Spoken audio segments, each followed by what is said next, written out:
As a very basic form, capable to change.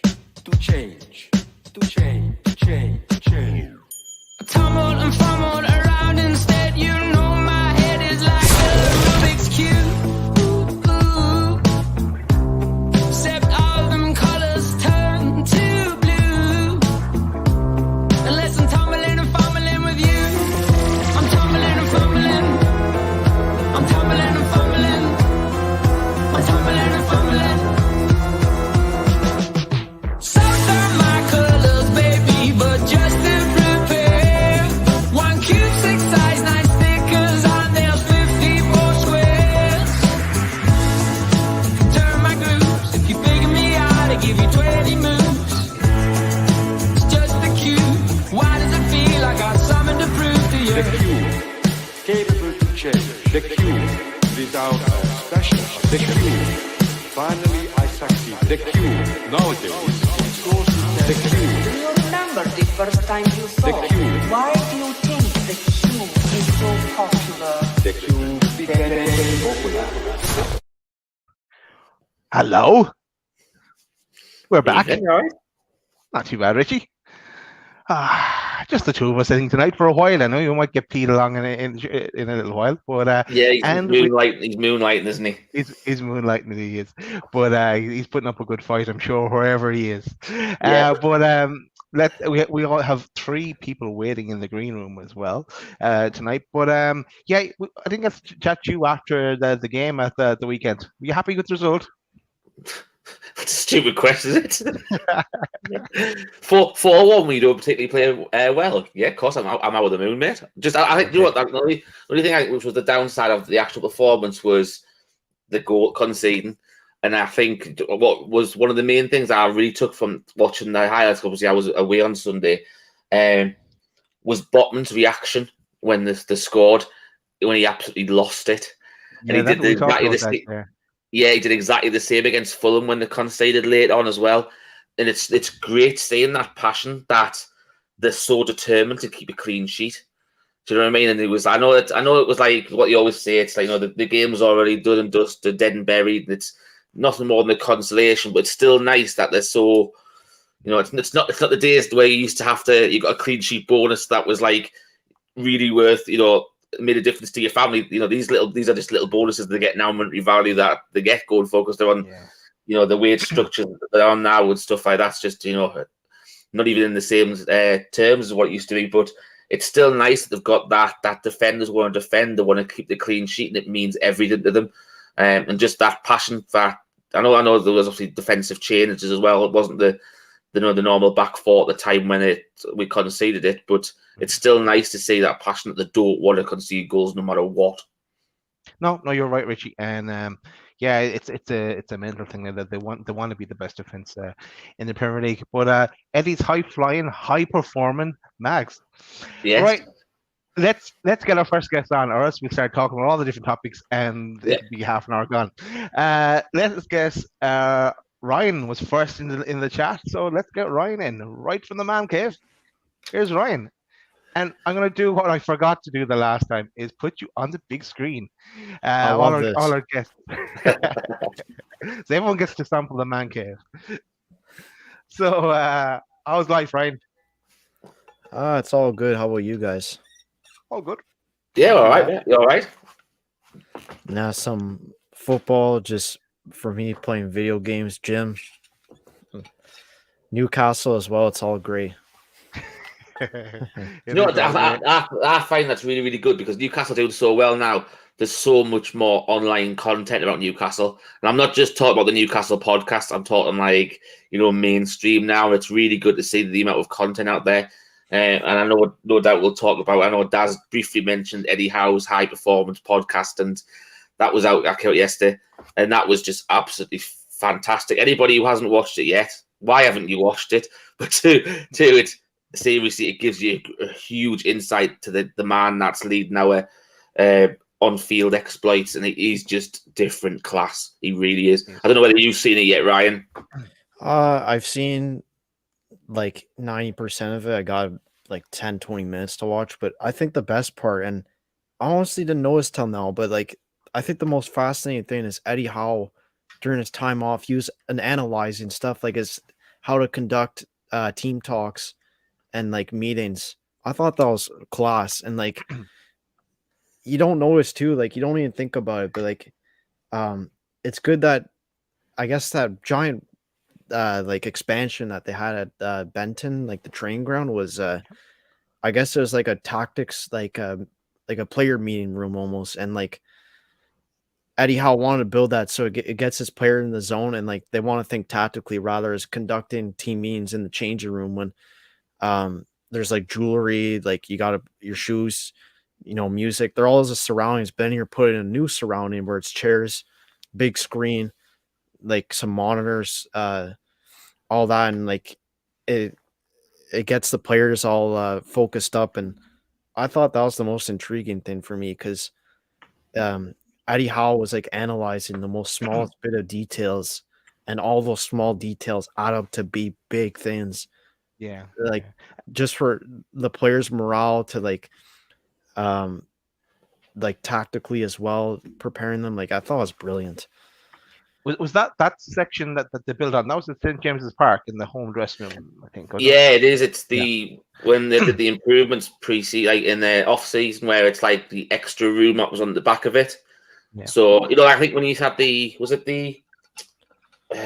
maybe the Bruno one when you actually saw him join the club and he came out of that room and he went and met everyone in the changing room.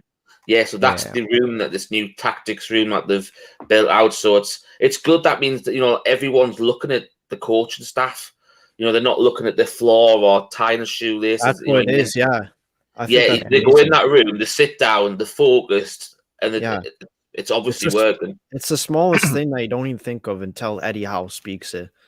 And like, not even just away from football, but the guy's pretty inspiring, to be honest, too, just as like from a human perspective too. Like, I think it's amazing. Yeah, no, totally agree, Ryan. And like even when he comes in as well, and where everyone goes and tells their story, and it's like it's not a comedy show or something, or an initiation session.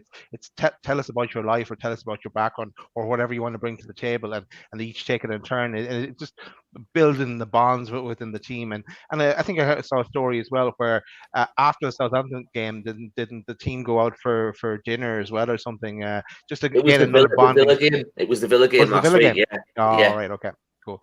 But no, it's just and just Eddie Howe just gives it absolutely everything. He doesn't hold back at all. It is. I'm sure Eddie Howe is like giving like a lot of information like on the new training ground of what he wants from the owners and what they want to build. I think, like, I don't know if this is Eddie Howe's idea, but like one brilliant idea I saw was from Real Madrid when their training ground, where they have like this apartment complex where I guess new players, if they arrive and like they don't have a home or they're not set up, they have their own room complex where they can go like sleep, chill out, play games, whatever. Like I think stuff like that we'll see at the future training ground, and I think it's going to be extraordinary.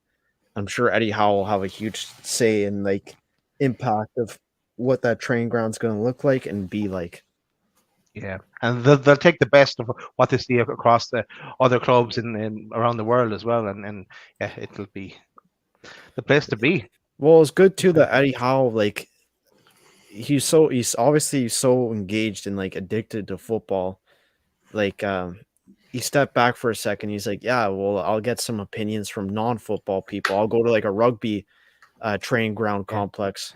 I'll talk with everyone from there. Like, he's gathering a million opinions, and it's just, as a collective, it's just making him a better person. So I think from that podcast, we see a bit more specifics of how well and beneficial his 1 year, year and a half, whatever it was, he was off from Bournemouth till when we appointed him as manager. Yeah, and he made sure he took that year off as well, that not to go back on the earlier, and told his agent to I'm sure everyone has seen it, so we're kind of just repeating it. But yeah, if you haven't seen it, you have to watch it. You really do.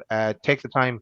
It is about an hour and 45 minutes long, but it's well worth it. Drive home at the gym, just watching. It's brilliant, and like any like I've just been so addicted to podcasts and like just it's like a dopamine feeling, just boom, like hearing opinions all the time, whether it's football or Newcastle. Like I love it.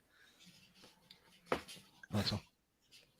Well, you'll be able to listen back to this one again because we are also, if you like it in podcast form, it's available on Spotify and Apple Music, so you can check that out at your leisure. But was there anything, because we kind of just jumped in on that particular topic, Ryan? Was there anything you wanted to come and to talk about, or was it just general? Well, I guess the Palace game for tomorrow. I mean, I think this is going to be a hard one to predict because I wouldn't say Eddie Howe is going to put out like the strongest squad, strongest 11, but we'll have a strong squad altogether. Like we might see Bruno on the bench, or he may even start, honestly. But I can guarantee, and I hope to see people like ASM, Shelby start and like maybe anchor the midfield. I think the back line might change a bit. I think Nick Pope will actually start tomorrow, though. I feel like we'll just kind of almost like ride it out the wave and just continue playing with one keeper throughout unless maybe something happens, fatigue or injury to Pope. But yeah, I'm excited for that game tomorrow, and I'm sure we'll get still a high-level performance because everyone's coached the same. Obviously, there'll be eagerness and players like willing to give their best shot that don't give much game time. So yeah, and then Chelsea as well. Like, I mean, obviously, our opinion might change based on the game tomorrow. Maybe if we lose badly or something, we lose and be like, oh, we might not do well against Chelsea, but it's looking pretty bright. Like the next 2 games, 2 home games, like we should. I feel like we could easily win those 2. Like, there's no stopping us. Rival fans saying that how long can we sustain this for? But you look at the calendar form and the form since Eddie Howe took over, and it's not stopping at all, especially with the wealth we have, the ownership. Here it is. Exactly. This shows you he's the 5th best. We're the 5th best team in the Premier League since he became manager. So after 41 games, and here's another little picture as well. The graphics just. This says here he's played 43 games, but anyway, he's just it's just like a totally different level where we're at now than we were under the Ashley and Bruce era. It is when you look at the stats and you break that back up, that picture back up, Daz. But it's you say 48. Let's just say 49% win rate, right?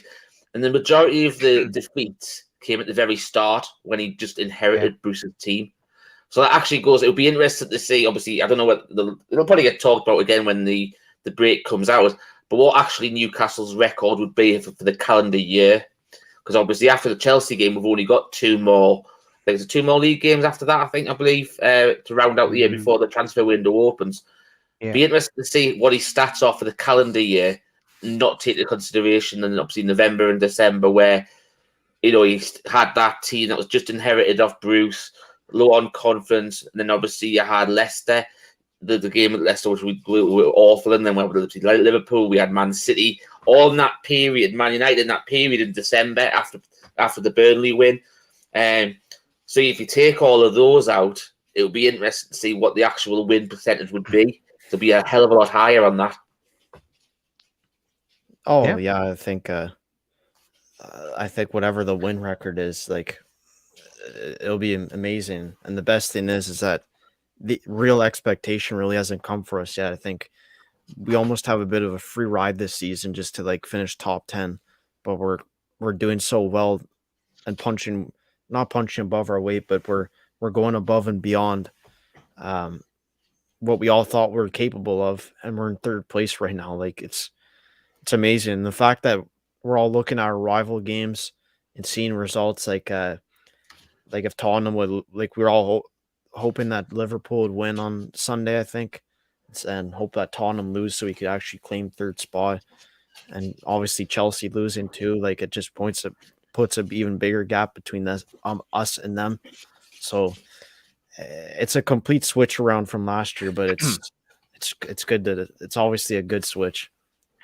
I have a question, Ryan, and remind me to put it to each of our guests, Richie, and I'm going to put it to you as well. But I'll put it to Ryan first. Okay, Ryan, I'm going to give you the option. Newcastle can either can either get to the League Cup final, not saying win it, but just get to the League Cup final, or finish in the top 4 and be in the Champions League next year. Which do you want? League Cup final. League Cup final. It's all about Richie? trophy. I think it's. Oh, Richie can go first, and all. No, go on, Ryan. You finished off. You were saying. Okay. Right. No, I just think that I think football fans are more obsessed with just finishing top 4 and just being in the biggest and best, but it should be about winning winning the competitions you have, and I'd take a final and have the possibility of winning it rather than just guaranteed Champions League. Because look, we're doing so well right now, and I have to say, if you compare us to our rivals, we're doing so well as well because we don't have Europe like they do. There's less fatigue in our squad compared to our other rivals. So with that, and imagine we get Champions League, it could be almost 10 years ago where we got the Europa League, and I get it's different ownership and different squad players and stuff, but it could easily just be you get Champions League and then you finish very low in the table almost. Okay. No, kind of what Leicester did a few years ago when they won the league, I think, and then they're really low down, but they got pretty far in the Champions League, but that didn't really matter anyways because they didn't win it, right? So I'd take a final every day long. Okay, that's fair enough, Ryan. I'm going to ask you the same question, Richie. So again, just remember, it's to get to the League Cup final. Not saying you're going to win it, you're going to get to it, or get top 4 and you're in the Champions League next year. What are you taking? It is a tough one. I think if you'd said that you were definitely going to win the League Cup, I think you'd go for the League Cup. But getting to the final, I'd look at that. If you get to the Champions League top 4, it's making this project go ahead a lot quicker. So what that means is obviously we know that we're the richest club in the world now, and we're knocking on the top 4 door now.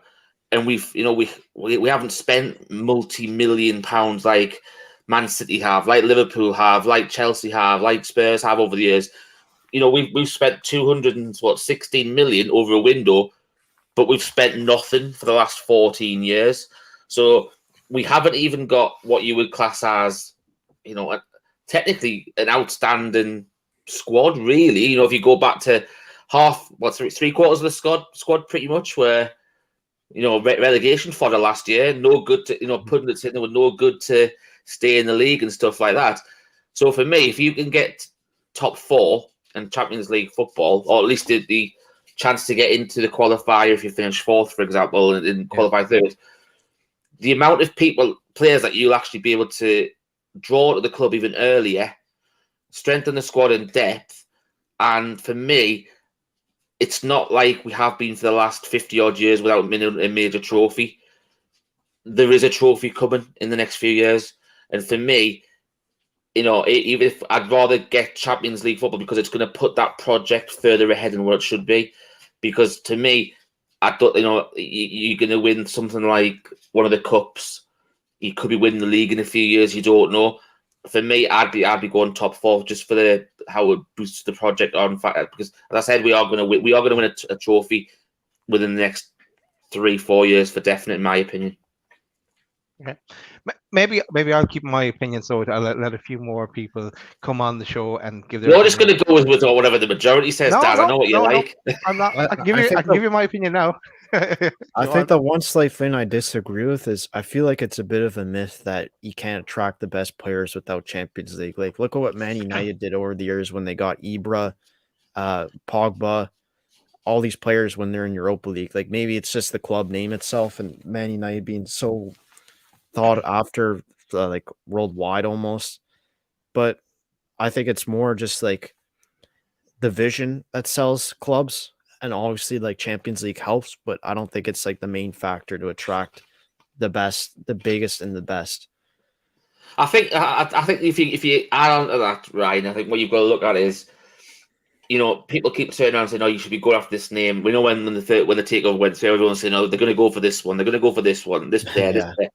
And we all knew it wasn't be the case, and I still believe it won't be the case because at the end of the day, you look at the people that they've brought in who, when we were relegation fodder, like Bruno, like Trippier, like Dan Burn, and obviously Dan Burn you can possibly have as the exception because he's a local lad and he wants to play for his hometown club. But the other ones, they joined the team that was in the threat of relegation to the Championship, with no relegation release clauses in their contracts either.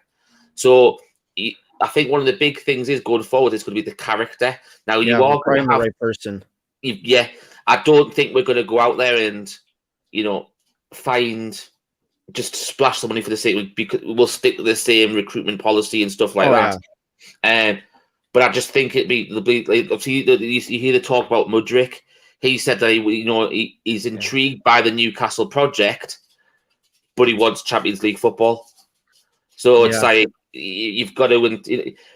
If we got say top 6 Europa League, he's been playing in there for Shakhtar Donetsk. So you can have the argument saying, look, yes, you're not playing Champions League this season, but you're going to be playing in the Europa League, which is you've got a chance to get into the Champions League if you were to win it. But also you're going to be playing on at a higher league standard week in, week out. So you can pitch it slightly different to him on that sort of thing to come around that. But there's some talk about his role too. Like what is he, a right winger? Like he'd compete. Well, I mean, at the start of the summer, we'd probably say, "Oh, anyone gets over Almiron," but like you gotta do a lot to dispossess Almiron off the team now. He's probably our player of the season so far, Ryan. Oh, he definitely is. Definitely is. We'll continue that, but I think Ryan, we're going to say goodbye to you and say thanks for coming on, and we'll catch up again at the next one, I'm sure, or we'll be chatting beforehand, I'm sure as well. But thanks, Ryan, for joining us, and we'll talk to you soon. All the best, Ryan. Thanks for joining us. Thanks. Cheers, See ya. Bye. So, as Ryan always comes with some good points, some good discussions.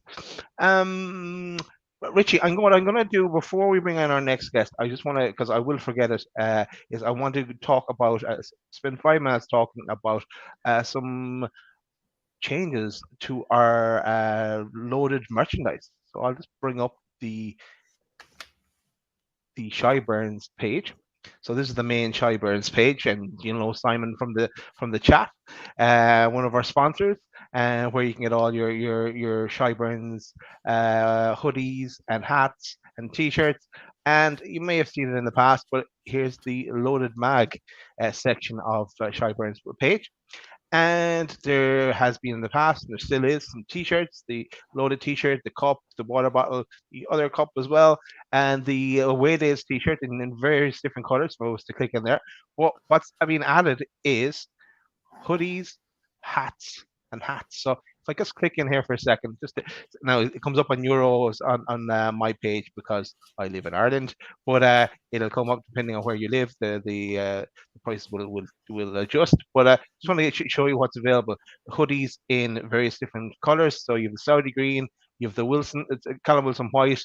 I love the name, Simon, by the way. The Bruno blue, or that's for Jimmy. That is the Smurf blue.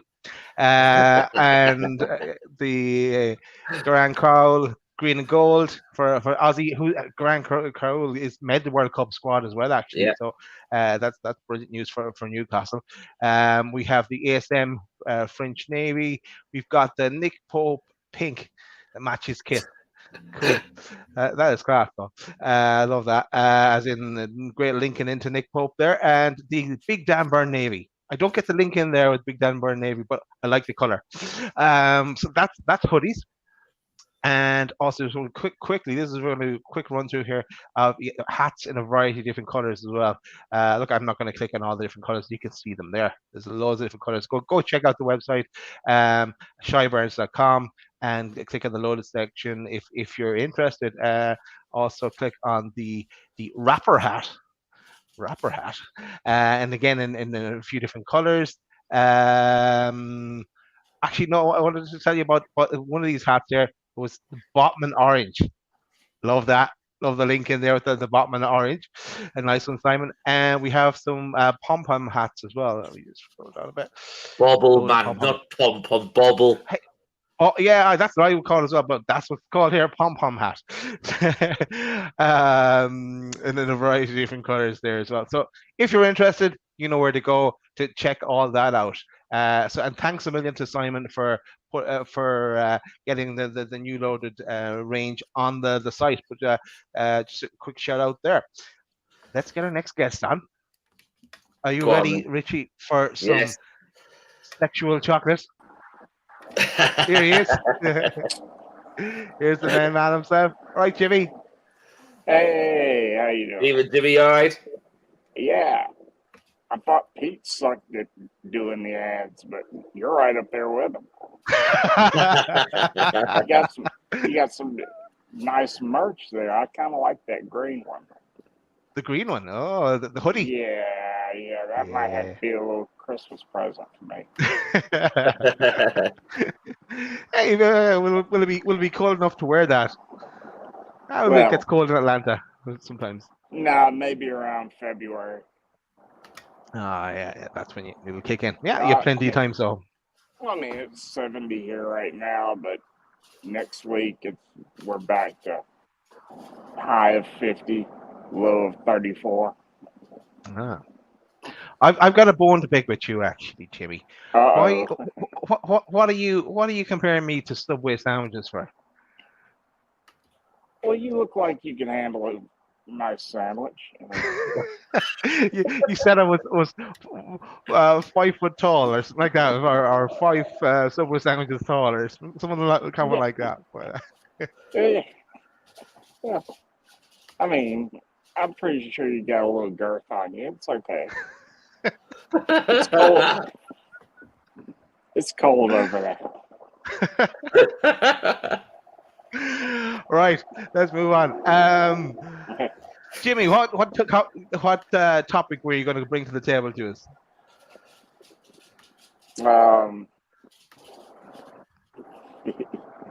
Well, I have a bone to pick with ESPN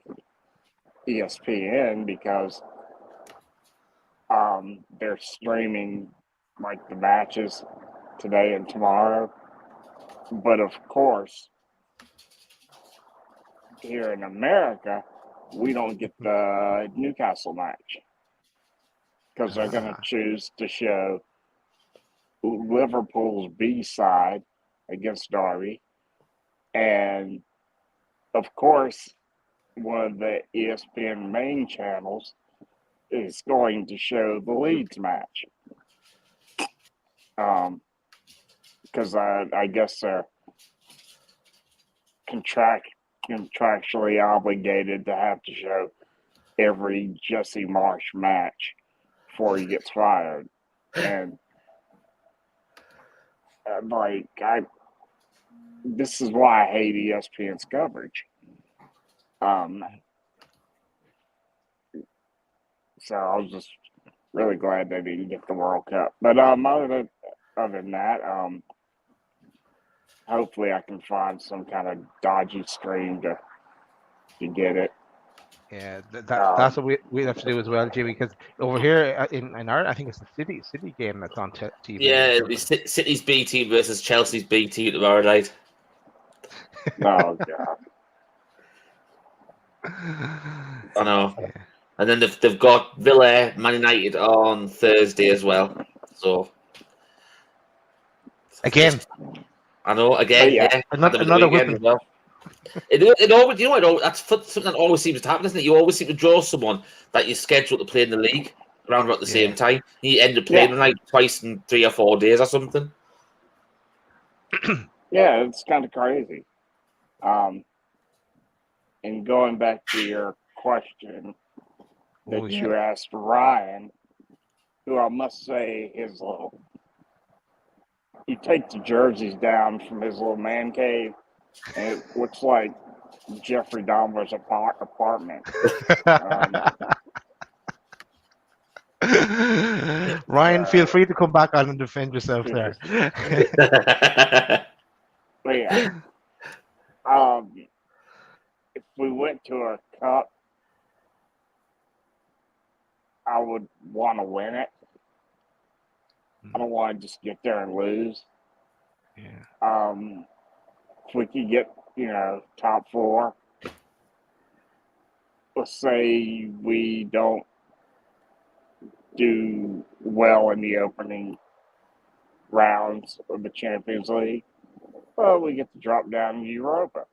And we get to try to win that cup. And then we're still in 3 cup competitions. But I can understand arguments on both sides. But if we go, I want to win it. I don't want to sit there and be disappointed. Yeah, I know. Yeah, no, I hear what you're saying. Yeah, maybe I'll give my opinion. So now, no, actually, did you pick a station there? Have you got off the fence there, Jimmy, and picked one? Are you going for the cup final or the top 4?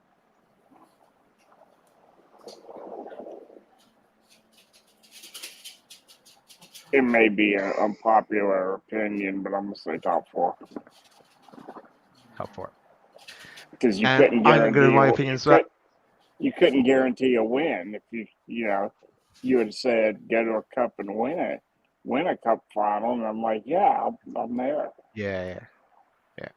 That's the killer with the question. Then I just thought. Can you really? Yeah. Can you really go wrong either way? It's a lot further than where we were this time last year. Yeah. Put it that way. Could you imagine 12 months later we're talking about finishing top 4 or winning the cup? Yeah. Yeah. No. It'd be the Papa John Trophy maybe or something like that where we think thinking of. But I'm as well of the opinion that I'd take top 4 of those 2 options. But and all for the same reasons Richie gave as well as Jimmy. But and also that we bypass the other European competitions in as well. Not that I have no problem. I'd be delighted if we got into to them, of course. But it's just that once you're in the European competitions, then like our advantage that we have over the other high performing teams, let's say, is that we would kind of give that up. But this is the year we have that advantage, so it would be more difficult for us to try and be in Europe and try and get top 4 next year if we didn't get into it this year. So that's one of the reasons, and for the reasons Richie gave about attracting higher quality caliber players and maybe move up the wage structure, and it moves us. It's kind of fast tracks us on a bit. But but we'd just still love to get it to a cup final, again. Anything else, Jimmy, you wanted to bring to us? Do I? Was there another topic you want? Sorry, was there another topic you wanted to bring? Just on tomorrow.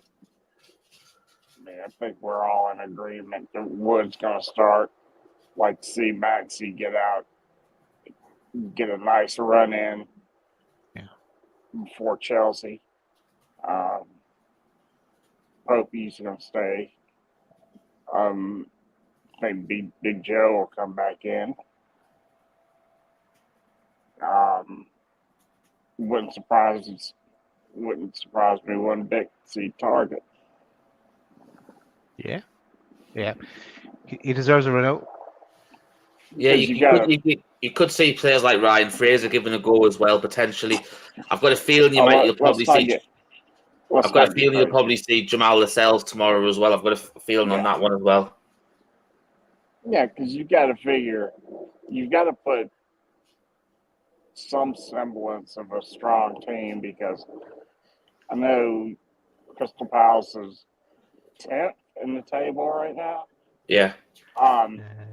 This is their Europe. They're not going to be challenging for any European spots. So these cups, they're gonna go all out. I know they had the big West Ham win, but I mean, this is their season right here. The cup competitions. I know they're not going to get anywhere top 6. So I firmly believe they're going to put out a hell of a strong squad tomorrow. Yeah, no, they will. They will, and you're right. This is their chance to try and get into European competition next year. So yeah, it will be interesting. Jimmy, did you see the high performance? I listened to the podcast or see it on YouTube with Eddie Howe. Okay, Comfrey. I just saw like little clips. I haven't watched the whole thing. Just little snippets that they had. Yeah, that's a smile of a Cheshire cat right there. Don't believe a word he says.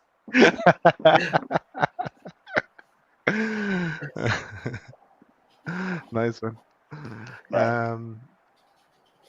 Yeah, I figure by the end of the season he'll have more wins than the entire Steve Bruce era. No, he will. He's probably got them already. Yeah.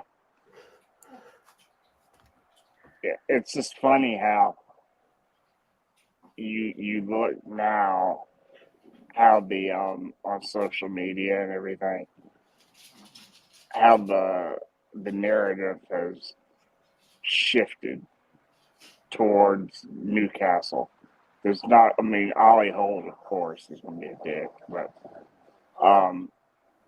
I mean, when you have like Dave and Ornstein and they're talking about the dinner that they went to after the match, I'm like, wait, this is reverse sports washing. I mean,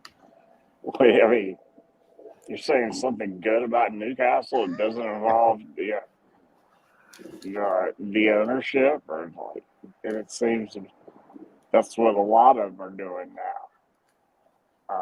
Now that we've made our way up the table, which is kind of nice to see. Or maybe they're just being nice before the World Cup, just so they don't lose credentials, and then after the World Cup, they're going to start back over again. So, but yeah, it's really nice to see. We're actually getting proper credit for what we've done. Yeah. And Liverpool up for sale as well, and there's talks of maybe more Middle East owners coming in. Who knows? Well, good. At least that'll shut Klopp up. Yeah. Now you mention it, you have to do it. Congratulations. There he is. There he is. But, yeah, I mean, Fenway Sports, I'm a huge Boston sports guy, so they bought the NHL team, which is going to need a complete rebuild here in about 2 years. And they've destroyed the Red Sox. So hopefully they can make this sale, because we've got a few free agents we'd like to keep. But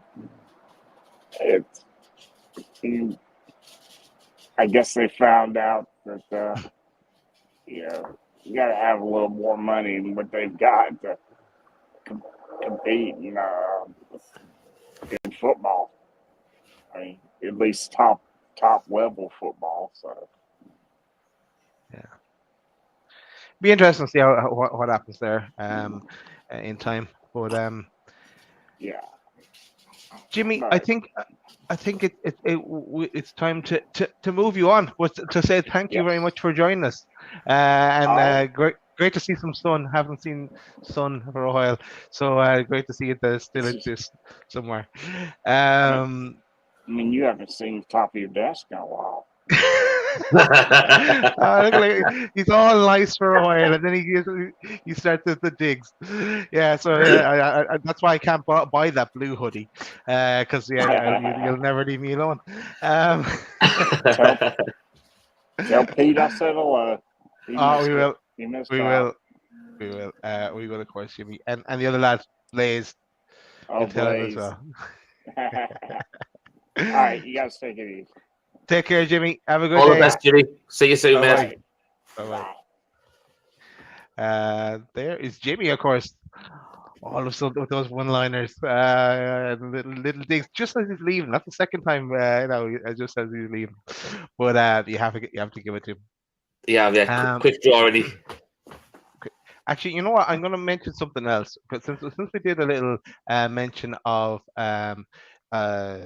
Shy Barnes and the hoodies a few minutes ago, I'm going to change tact and throw in a sponsored topic just before we bring our next guest on, and I'm going to talk about the Radiator Shed because on the website, here it is.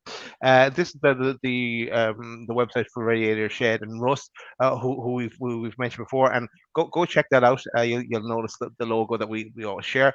But down, if you scroll down now, we appear in the partners site of the website. So you just got an email before the show that the guy that works with Russ, Simon, whose brother Stephen we had on the show the last time, which was amazing actually. The connection there was just a coincidence. But yeah, so cheers to Simon for updating the website, and thanks to Russ as well, of course. And yeah, go check that out.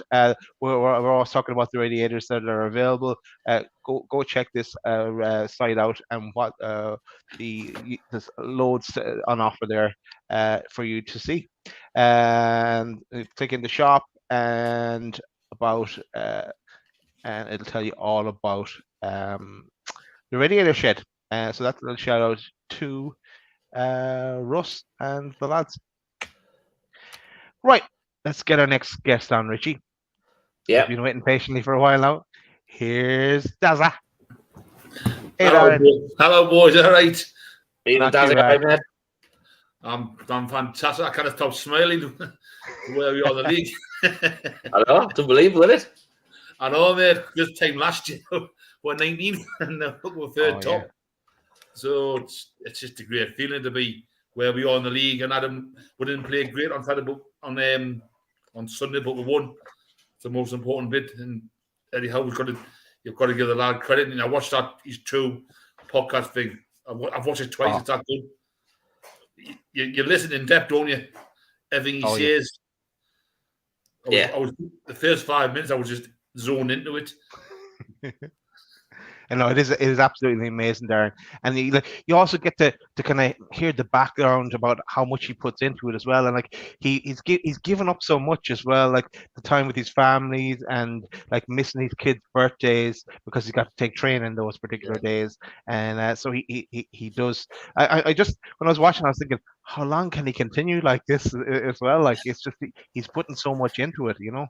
Now he's getting a lot out of it as well, and his family are all behind him. And it is great that his family has moved up now, so I'm sure he gets to get some time with his family. And he mentions playing out in the backyard with his kids and stuff. So he's getting some family time as well. But he gives us 110%. Yeah, it's like you say when we went and see Ray. And he was one of the promoters boxing, where he learned one liners off him and rugby. By your Hearn, yeah, just some of the stuff where he was saying.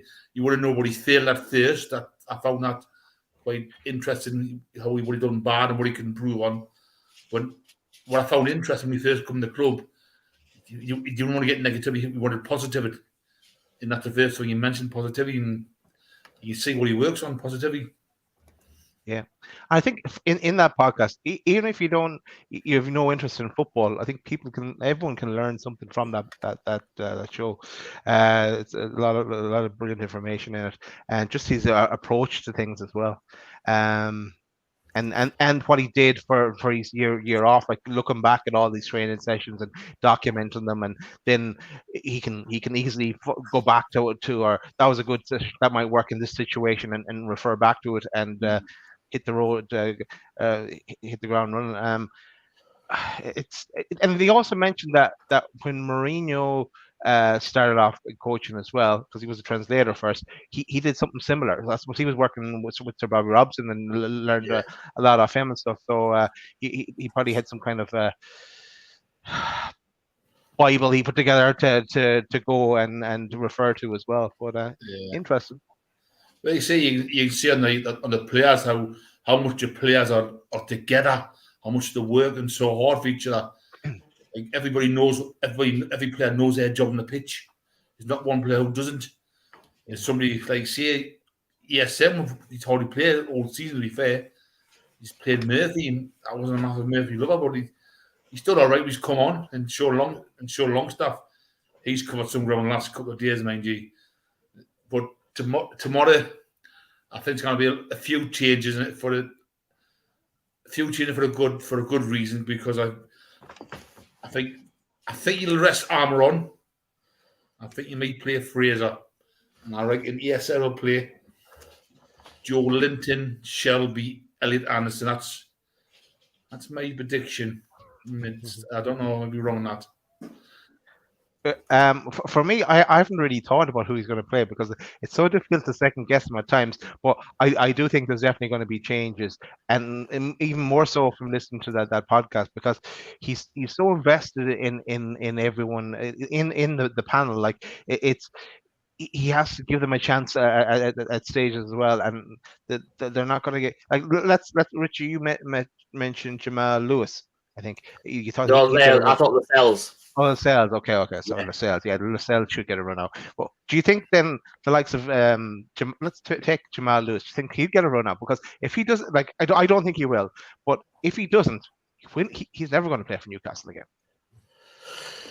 Yeah, it makes you think that way, doesn't it? Really, if you're honest, because he's been brought back into the squad. This season, obviously, he was left out last year. Obviously, struggling with the injury in the second half of last season, and Eddie Howe said he had a big part to play going forward, and he saw a lot of promise he could work with. So you'd like to think you've got a chance, as we've said numerous times on this show.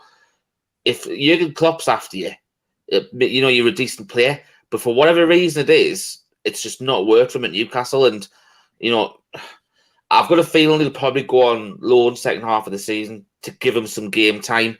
And then it'll be reassessed again in the summer, whether it's something that can be made permanent from leaving the club, or whether it's he's still got a place with the squad going forward. Because obviously it's going to be, you look at Dan Ben, we've got a centre back playing left back at the minute, who's keeping out a left back, who's then keeping out Jamal Lewis sort of thing. So he's like third choice at the minute, really. So it's interesting. I'd like to see him get some minutes if possible, but whether he will or not, it's different. As you said. Eddie Howe keeps us guessing completely. We thought he might make changes in the Everton game, and then obviously we looked at it and thought, we might reassess it and play a strong team. That's the teams he should be beating in the league. Sure enough, he came out and pretty much kept an unchanged side that night, and then he's done the same again. So it's, there's a chance he could turn around and just completely shock us and name an unchanged side. It might bring Joe Linton back in, because obviously he was only missing on Sunday because he was suspended. So there might be one change. You never know. He might make no changes. Then again, you never know. He might make 5 or 6. I think that's the one thing is you never know what Eddie Howe's going to do, which means the opposition don't know what Eddie Howe's going to do either. Oh, you're totally right there, because I couldn't even know who's going to play tomorrow. Only Eddie Howe knows, but whoever's in, they know. Whoever plays, they know they're going to do a job, and that's what the most important thing. 110% every game. You can't have any more than that. Say because Longstaff, I wasn't a big fan of him at the start of the season, but he's come a long way now. He's heat map. You've seen how much he works. Yeah. He actually leads the league in the amount of grounds covered per game. Yeah, that's not just Newcastle. That's the league. Yeah, he's covered more ground than any other player in the Premier League. He's looking like a £50 million player now, isn't he? Because last season on the useless Bruce, he went right back, didn't he? And he regressed totally. Yeah. But we'll see able to get rid of him. But now you're like, well, he's come a long way, and he's working how he done for Robert. But I think even better on the how he's working. You can see Howe's a coacher. He wants players. He says he has belief. He knows how to train players and what he wants of them. And like I said, Willock, I think Willock's going to be a good player in a couple of years, Give him 2 years, he's going to be outstanding. I'm a big fan of Willock. I'm glad to see he got his goal on Sunday because he deserved it. He's covered a lot of ground. Another good player. Darren, I have about 4 or 5 questions for you. I've thought of them as we've been talking.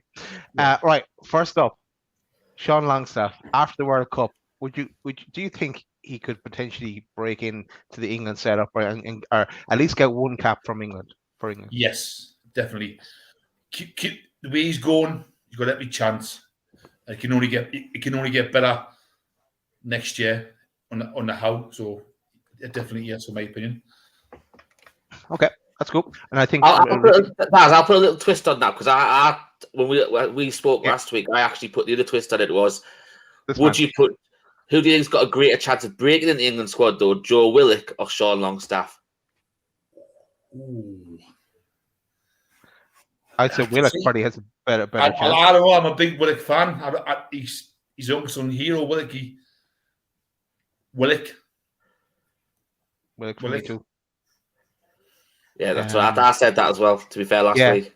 Mm-hmm. Yeah, no, and I think if he does what we were all hoping now, that he hits the ground running and he builds on the goal, because the goal was just the thing missing from his game, and gets a few more goals. Yeah, again after the World Cup he could potentially get in there. So I think that was 1 or 2 questions there. Next question, Darren, is right. Do you think Chris Wood will start against Palace? Yes, 100%. Because I think Eddie Howe said a little under with that, and I think he doesn't want to risk him for Saturday. So I do think Wood will start personally because he needs to at least more. And I think Wood will start 100%. May play. Okay, cool. So then, linking question to that, the England squad gets announced. Wilson gets in the squad. Does Wilson play to his maximum capability against Chelsea, or is he trying to save himself so that he doesn't get injured? I think he's an honourable professional. I think he'll bust the gut. I think he works hard every game. So there's no doubt he'll not do less than 100%. Yeah, I think so too. Yeah, See, for me, I think Saturdays it's like a cup final for Newcastle in a way. It's the end of I suppose the end of a mini season in a way, isn't it? Really, because you've technically got a pre-season coming up for a month, haven't you? Before you get into the festive fixtures, but you look at the fact that if we beat Chelsea on Saturday, we stay in 3rd place and we put 9 points between us and Chelsea going into that break. That's good, isn't it? And I say it's Saturday that it's gonna be buzzing there on Saturday, isn't it? Yeah, it's gonna be the flag, war flag gonna be out.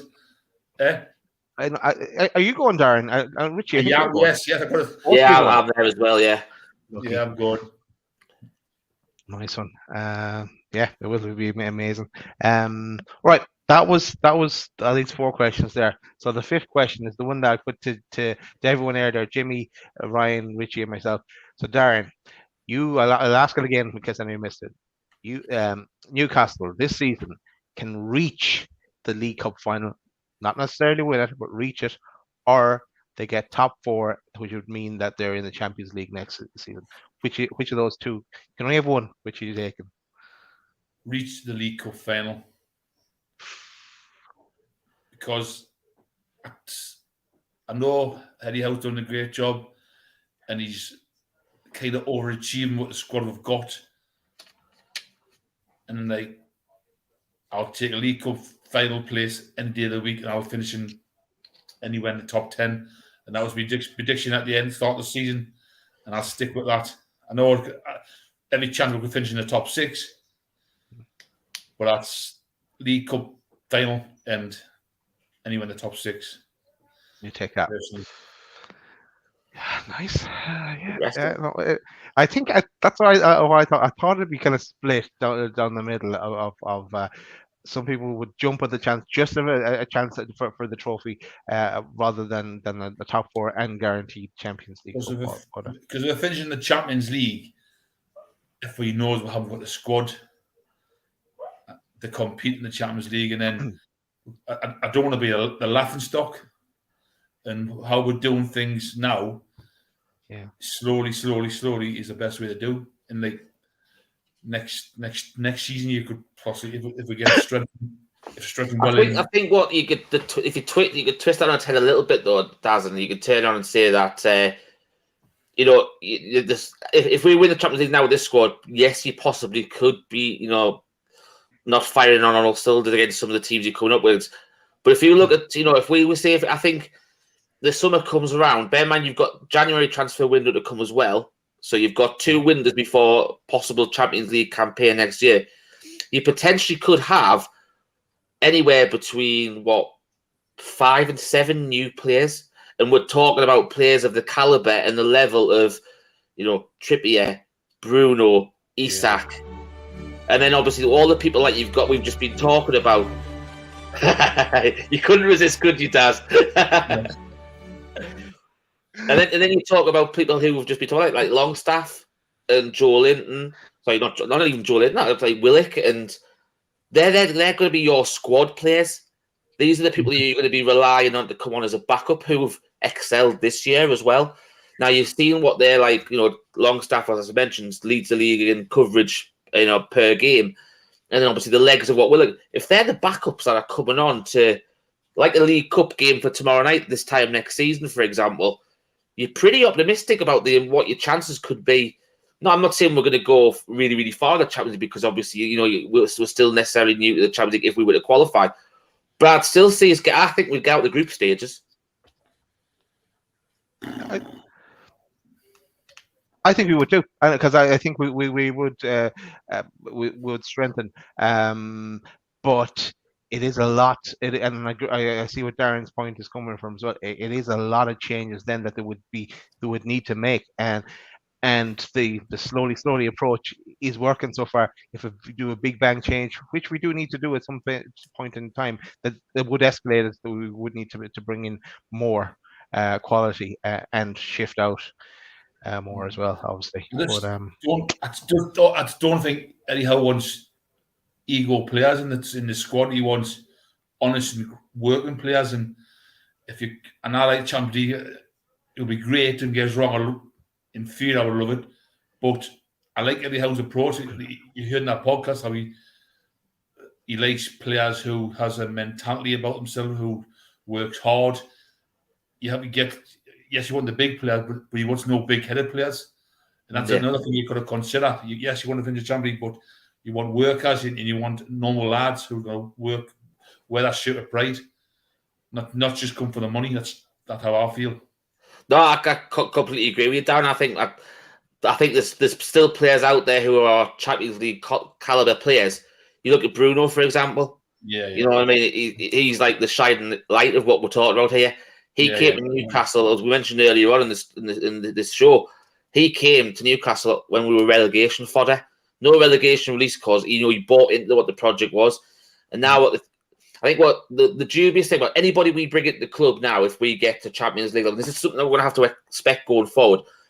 Every player we buy might not be a success. Mm-hmm. But what we've got to do is we've got to try and make, if we had, say, a 75%, 80% hit rate on the amount of players that we get in with the right characters, and their quality of player is better than what we've already got. That's all it's about, really, for me going forward now. When we're recycling a squad, you try and keep the majority there, but then you improve on the quality of the player that's getting replaced, if that makes sense. Yeah. Well, I say you say you start at the back. My pal called it right last year. He mentioned Nick Pope on one of the podcasts. Jonathan, he mentioned that straight away. He mentioned Nick Pope, and I was, good call. And he was right. We got him, changing keeper because he didn't like. I don't think Howe likes Dubravka, and that's why he let him go on loan. And his defence now will take Botman. Say another player, give him two years. He's the next Virgil van Dijk, 100%. I think he's got the potential to be bigger. I think he's got the potential to be bigger than Van Dijk, if I'm honest with you. Yeah, I totally agree with you there. Totally agree with you. Yeah, it's like I said at the start of the show that if you look at the goal we conceded on Saturday, he was livid. We conceded. Yeah, I do as well. It's that passion for that clean sheet. Machine Shaw and Botman both actually kicking off. Because Elliot Anderson, who fell asleep, he went behind Elliot Anderson, forgot what he was doing with 2 minutes, So I think they would have kicked off with him on the pitch because they would have been happy with that. Yeah, totally agree. But that's the thing is that's a learning curve for Elliot Anderson as well. Yes. Going forward, it's like Eddie Howe said in his in that high performance podcast. You learn from your mistakes. That will highlight that could be the clean sheet for Newcastle on Sunday. But that one you can't relax. You know, you can't have that lack of concentration at Premier League. You can get away with it perhaps in League Two when you play for Bristol Rovers, but you can't in the Premier League against Southampton because the higher quality of players, you give them that time and that sort of space, and it can hurt you like they done Saturday. And luckily, the game was dead and buried, so it didn't really have to reflect on the result. Yeah. I was like you. I wanted that clean sheet when free, especially. I wanted the clean sheet when Concino with a bit knocked by, but then scored the fourth one. Yeah, even like I watch in the pub, it's even the bars now are jumping about and they've never been so rammed, you know what I mean? Like singing songs in the bar, you know what I mean? There was a few of us out watching the match. We were all happy again watching the match. It's just a strange feeling. Yeah, it's good. It's good. I say to the lad, it's like being back in the entertainers days when I was growing up as a kid. And luckily I'm able to share this with the band, you know what I mean? It's like he can't relate to what, you know, he knows who obviously Shearer is and Andy Cole, Peter Beardsley and stuff like that. But he never got to experience them playing and going to the ground and watching them and having the Champions League nights that we had in the 90s and stuff like that. This is all something that's going to be new, the next generation sort of thing that you've got to look at half the generation. I think not necessarily for Newcastle fans, because I think we've always been a loyal bunch of fans up here. And your kids support them and stuff. It's very, very rare that you'll find them going off to support Man City or whoever. You tend to stick black and white through and through no matter what. Yeah. But you see with other clubs when they go through that era where it's like if they have a bit of a bad patch, the kids don't really have the allegiance. They have the more of allegiance to the player or players sort of thing. That's what because of social media in particular now, they want to follow the Mbappes, the Haalands and stuff like that. Whereas I don't know with Newcastle, it's get to the stage where we're going to be able to draw those caliber of players to Newcastle, and with the club that we love as well, and take it forward. We're going to be on this roller coaster going forward. It's just going to be immense. And players talk to each other too. Because like Bruno asked certain players what was it like in Newcastle. He said, "Go there, you love Newcastle." The fans there, and even now, players are watching Newcastle. Like, that's the place to go, isn't it? To play football and live there. They've got to be tempted by that. You know what I mean?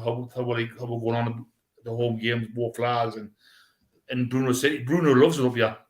Yeah. He loves the fact that he's banned Geordie as well. And he's got Geordie as well. He loves it and he mentions it in his Instagram posts and stuff like that as well. Yeah. And I was going to say, like the way it is now, anyone else growing up in Newcastle now or in the future, how could you not support Newcastle? You're not going to be thinking about any other team anywhere else. Like it's right at your doorstep. You get to go to the games or you get a ticket, and that's it. I imagine everyone's going to be talking about. But Darren, we're coming to the end of your time. We like to say thanks a million for coming on and having a chat with us, and thanks for being patient as well.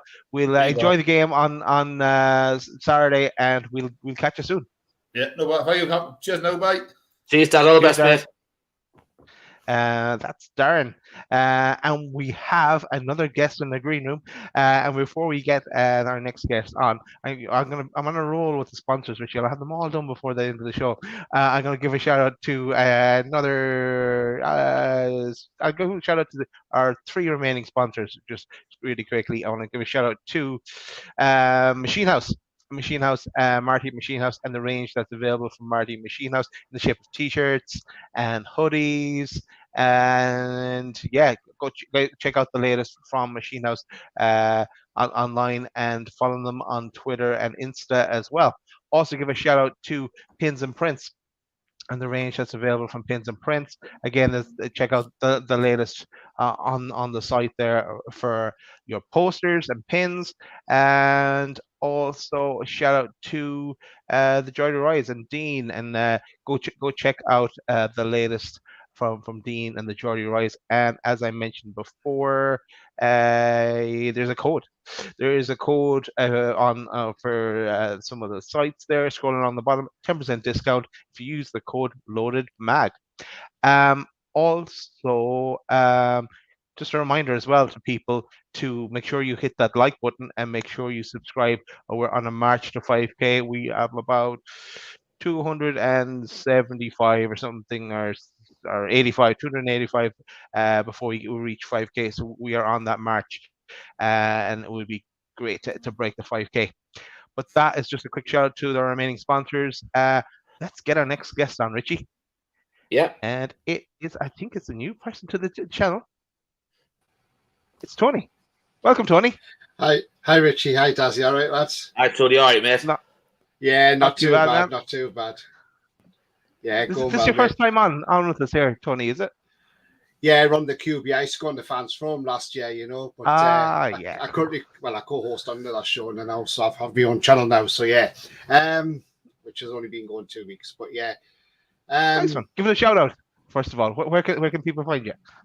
Yeah, it's called It's All Black and White TV. I've been going just over 2 weeks now, so 2 weeks last Saturday, and yeah, it's going well. We must subscribe as well. Yeah. Nice one. And I'm up to 115 subscribers already, so yeah, it's going all right. Not so bad. I was urged by a lot of people to get me on channels, so I said, right, okay, I'll take the plunge then. Yeah. Why not? Why not? Yeah. A bit of crack. Because a lot of people in the chat probably know where they can find me as well, so yeah. So was there something you wanted to bring to the table, Tony? Because we definitely have a question for you as well. Yeah, I mean, you know, I just want to see, you know, obviously it's a year now since Eddie Howe's been at the club. And you know what? He's been absolutely fantastic. I mean, when he came in last season, players were only 60% fit, you know. We hadn't won a game. And I mean, when you think when he came in, we got that first win against Burnley. And although we had that tough December, where technically Man U robbed us at home of that 3 points because they shouldn't have got that equaliser by rights. But when you think from January onwards, if somebody had said to me before we'd won against Burnley, we'll finish 11th place, I would have just laughed at them and said, no, I'll be happy if we finish 17th just to stay in the Premier League. That's where I would have preferred to finish. But when we actually finished 11th place, that was absolutely fantastic because I never in the month of Sundays thought that's how high we would have finished up at that stage of last season. Well, obviously that run in from January was absolutely fantastic, you know. And I mean, I got to a few of the home games last season. I went to the, you know, I was at the Watford game. Unfortunately, I went to the Cambridge game, and you know, but I think in a way that game was a blessing in disguise that we went out because it helped us concentrate on the Premier League because you don't want more injuries through a cup run or anything like that. So maybe that was it. That was something we needed, you know. Maybe that was the kick up the backside we needed to make sure we stay in the Premier League because that was more important at that time than an FA Cup run. Although we love an FA Cup run. But yeah, I just thought last season, brilliant. We, like I say, finished 11th. You know, we weren't really that far off a European place, were we, to be fair? No. I think about 7 points behind Man United, I think it was. But yeah, so we weren't that far away. And then you see it this season, of course, and I think the signings we brought in as well back in January, they were brilliant signings at the time because what you need is to stay in the Premier League, you need Premier League experience.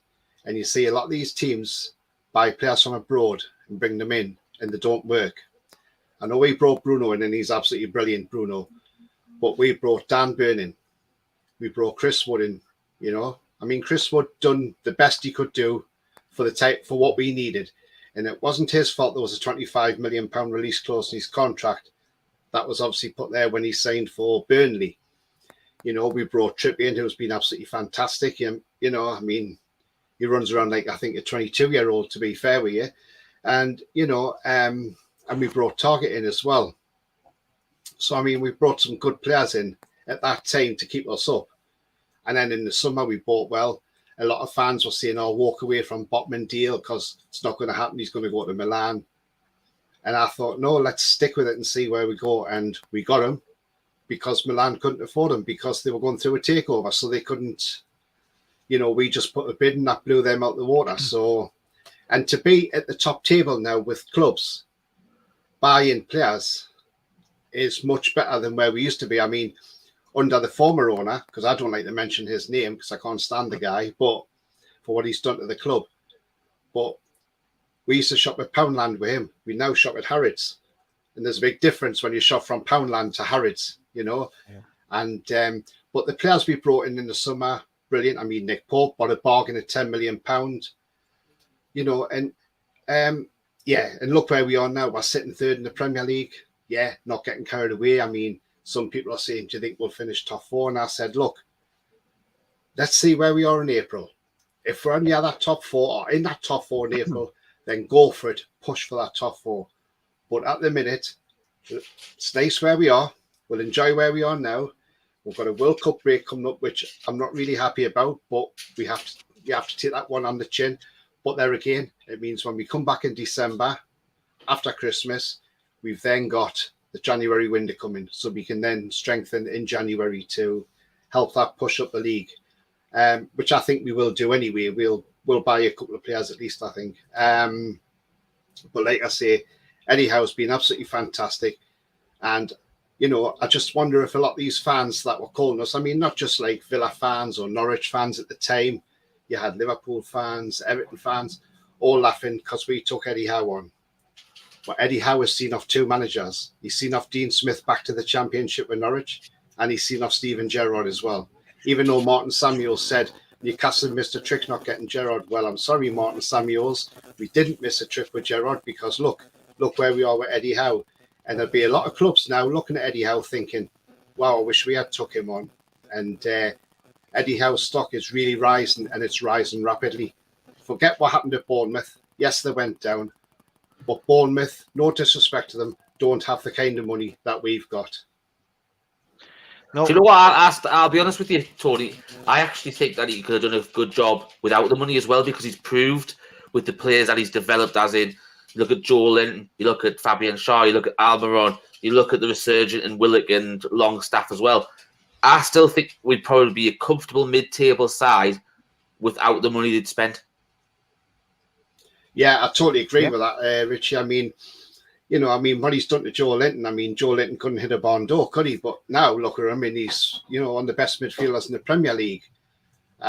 Longstaff's getting back to the form he showed under Rafa. Unfortunately, he lost 2 years of his career because of a certain manager, you know, who didn't have tactics, did he? Just his training ground thing was just throw a ball in the middle and say, have a game of football, and then we'll go home, you know. He didn't believe in tactics. Because he was a dinosaur, and he's proved that with West Brom as well. Look what he done to them as well. But yeah, I mean, I totally agree. We would be mid-table, you know. But yeah, Eddie Howe is a fantastic manager, and he's very underrated. And even if England have a bad World Cup and they get rid of Southgate, they can forget knocking at Eddie Howe's door, because I don't think he'd be interested anyway, because he's already said he likes the day-to-day training. He doesn't want to be sitting on his backside for 6 months while he waits for another international game to come along. That's it. He's not in his 60s and waiting retirement, is he? No, exactly. No. I just want to answer some of the topics you brought up there, Tony. But before I do, I'm just going to bring in a familiar face as well, in the shape of Pete. Welcome, Pete. Evening, guys. Hope you're well. All good, Pete. All good. Evening, Pete. But just Tony, you had some great points there. You brought us kind of on a timeline of Eddie's journey, and it linked me into the High Performing podcast that we've all listened to. I'm sure you've watched it as well. If not, make sure you get on that one, because it's absolutely brilliant. But yeah, maybe that Cambridge loss in the FA Cup was a blessing in disguise. And as you said, we got us to focus on the Premier League, and it really kicked us on as well. And I suppose it was just a bit of another kick up the backside for everyone, and just everyone got to focus then on at the main job at hand. But no, some great points there, Tony, on the journey. But Pete, how's things going on with you? Yeah, man, I'm okay. Just loving life right now. Why not? It went well, so. No, I'm just meaning Eddie Howe's top 3 mags. Why high performing mags? We enjoying life. It's a great time to support Newcastle United. So yeah, we're on top of the world right now. Nice one. Tony, I've got a question for you, and I'm going to put it to Pete then afterwards. But Pete, you won't have heard this question. So we've asked everyone that's come on, and Richie and I have answered. So Tony, I'll go to Tony first. Right, I'll give you two options, and you can only have one of these. You can't have both. Newcastle get to the League Cup final. Now, not saying they're going to win the League Cup final, but they get to the League Cup final, or they finish in the top four and they're in the Champions League next season. Which do you pick? Now you've put the question to me. I mean, I did put a prediction at the start of the season what I thought would be a good season for us, and I'll tell you that in a moment. But it's a tricky one. I mean, I like the sound of being in the top four is great, but the problem is when you go in the Champions League, you've got to have a strong squad because you play twice a week, don't you? So you've got to have squad depth first of all and strength. So do we look at that, or do we look at going to a League Cup final? But you know what? Why not go for why not finish in the top four? Top four. That's what I would say, because you can attract your better players when you're in the top four as well. Just like I said to Daz just before, Tony, you've got to look out. There's 2 windows before you'd possibly have Champions League qualification. You're going to strengthen in January, probably a couple of additions, I'd imagine, and then you'll go again in the summer. Now, if you've got, we've always said that you're still going to have the character. You can look for characters with the players with the right characters, but you're also going to have the quality with them as well. When you go forward, you're going to have that Champions League quality. So your players, like we were saying, who've come on so well, like Longstaff, like Willock, they're going to be the people at the bottom of end of your squad, because they're the ones who have been having the quality replaced in front of them. So you can imagine having like that. They're your weakest players in your squad, in a 25-man squad, which is mind blowing that you could be there this summer coming up. Yeah, absolutely. I mean, before the season started, so I'll give you what my prediction was. This was probably bored from me at the time, but this is what I actually said. I said we would probably get the semi-finals of the FA Cup and probably lose there. I says we would probably win the Carabao Cup and finish 7th in the Premier League and get a Europa Conference League place. And I said if that happens, that's a successful season. No, you're right. It would be a successful season, Tony. Right, I'm going to switch it and put Pete in the queue. Oh no! Don't do that. You're getting in the queue. You're only a guest. You weren't here from the start. You're only a guest tonight, Pete. Sorry. That's fine. I take that. So, what's your name and where are you from? I'm from a nicely rising channel, close to 5K, by the way, called Loaded Mag NUFC. I don't know if you've heard of them. I've heard them, and you look like a fella who likes to play away. So shout out to Away Days. Shout out to Away Days there. I'm glad my wife's upstairs, man, because you are putting me. I was referring to the T-shirt there. Look at him. Anyone that's worried about that, we do love playing away. Right. Okay, Pete. The question is: League Cup final. You only get to the final. There's no guarantee you're going to win. Okay. Or you get top 4 in the league and you're into the Champions League next year. Now, I'm going to give you some stats on this. There's been 2 that said take the cup final and 4 that have said Champions League. But it does kind of split the vote, this one. It's a really, really tough one, because I think most Newcastle fans would say the one thing we crave more than anything is winning a trophy. I don't care. I don't think people care what trophy it is. Carabao Cup, FA Cup, Premier League, Champions League, whatever it is, Europa League. They want a trophy. But the sustainability of what you create, having got into the Champions League, allows you to sign better players, which then sustains your ability to challenge for trophies. So it's a really, really tough situation.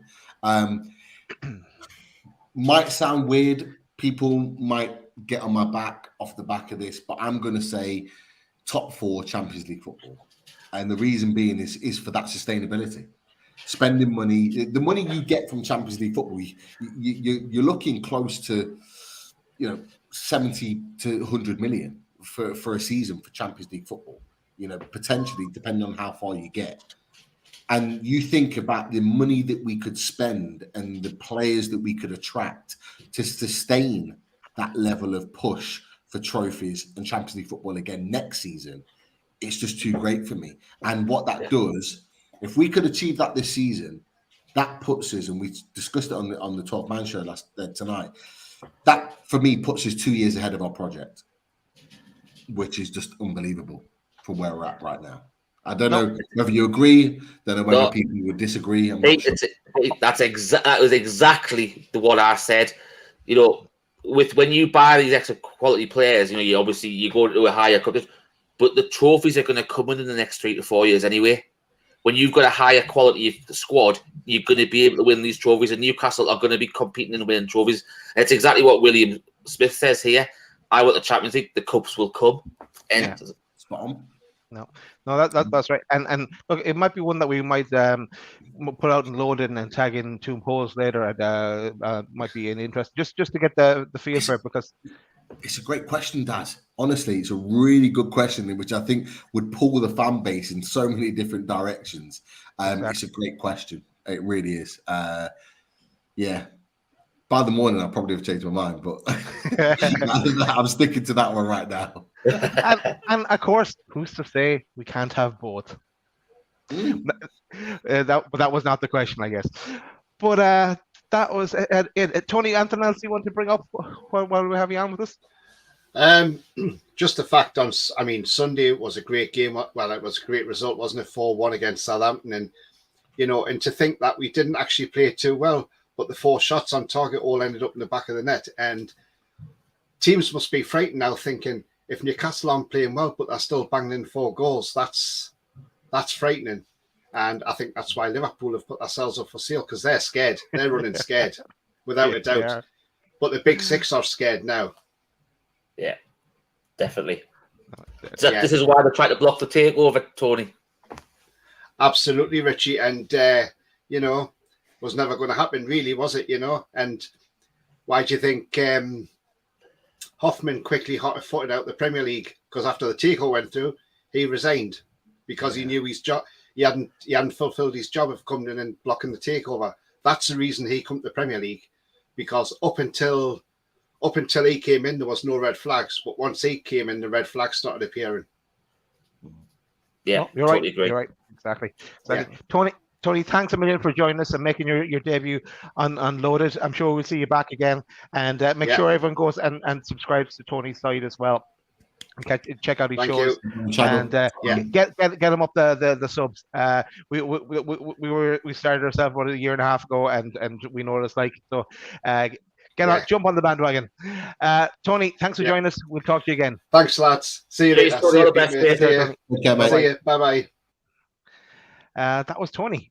That was it then from our guests. We've already done the sponsors, and we what I was going to say. I wanted to tell people about what's coming though before we finish up. But we might touch on a topic or two. There's probably questions or something, Richie, as well. But I just want to tell people what's coming soon.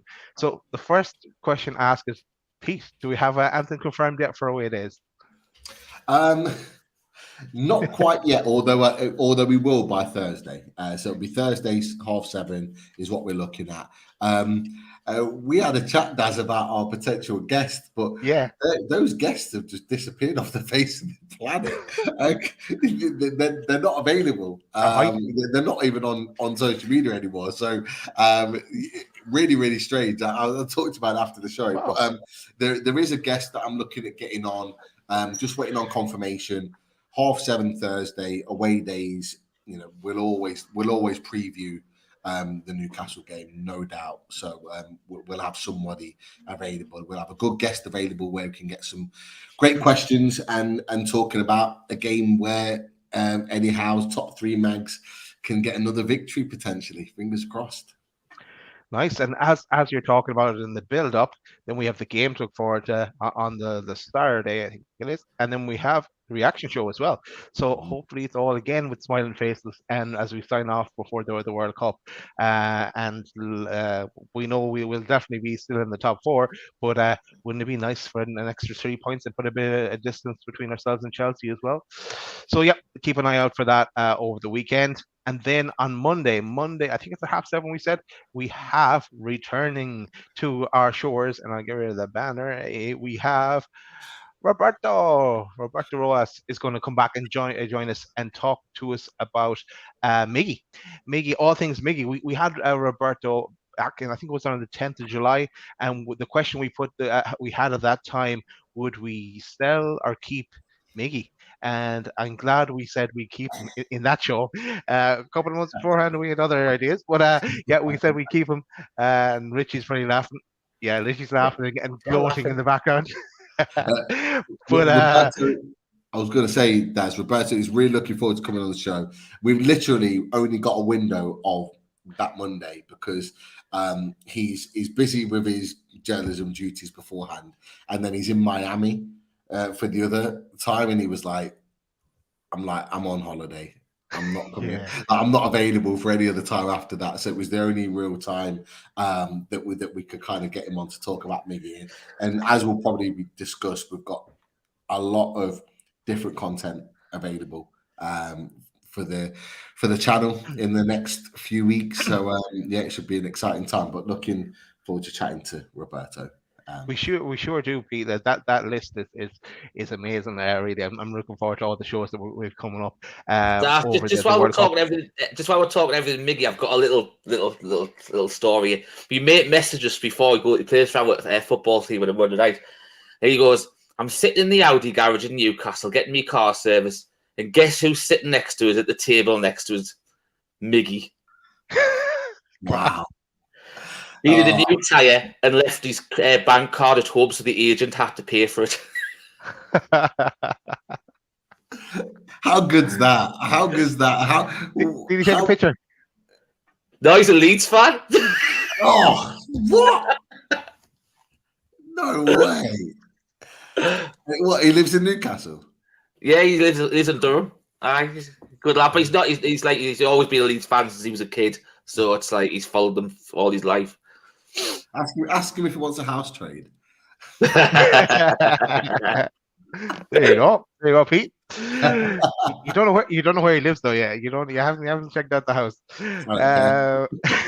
He's closer to St. James's. I'll be happy. My wife might think different, but I'll be happy. Richie, shall we go to questions or things you want to that you've taken from the chat? Yeah, I've got David Cook's got a good point earlier on. It was about he loved Willock's view on the pundit turnaround. They want to distract us, but we just take no notice and focus on winning. And it was something that was brought up on Talk Sport this morning on the breakfast show with Laura Wood. And she mentioned that how Richard Keys has now changed his focus away from picking on Newcastle now. He's now switched to Mikel Arteta and Arsenal. And it's around this sort of thing. He looks at the stuff where he wants to pick on the teams where he doesn't want to do well. So it's obviously clear the Newcastle tactic's not working. So now he's shifting to Arsenal because he doesn't want them to win the league, basically. So as David Cook says there, he's pretty spot on there. So Keith, as usual, come in. He's had all the stats all night for us as we've got on, so I thought I'd start him. He's Double O Stato has put some fantastic stats out now. So the first one was obviously on the Southampton game. From 1898 to 2019, Newcastle only won 3 times and 49 away to Southampton. Since then, Newcastle have managed to beat Southampton away 3 times in 4 games in just over 2.5 years. Which is, that's what's even worse, more mad about that is you've got to remember that we actually had Steve Bruce for one of those games as well. Yeah. The late winner. Yeah, that's right. As I said, he goes on for more stats, and here we are for Palace for tonight. Because obviously we've got no away days for Palace away days, unfortunately, because we couldn't get a guest on before the show.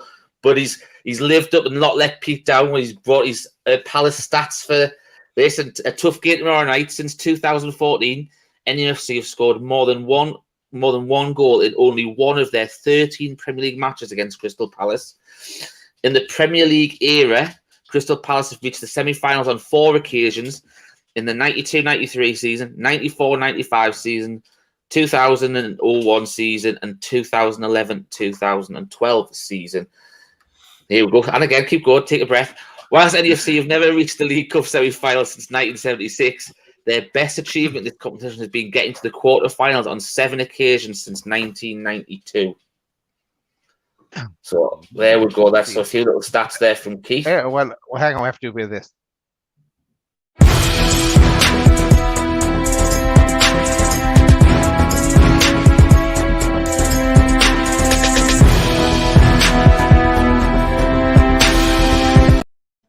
That's it. That's enough. That was rubber stand up.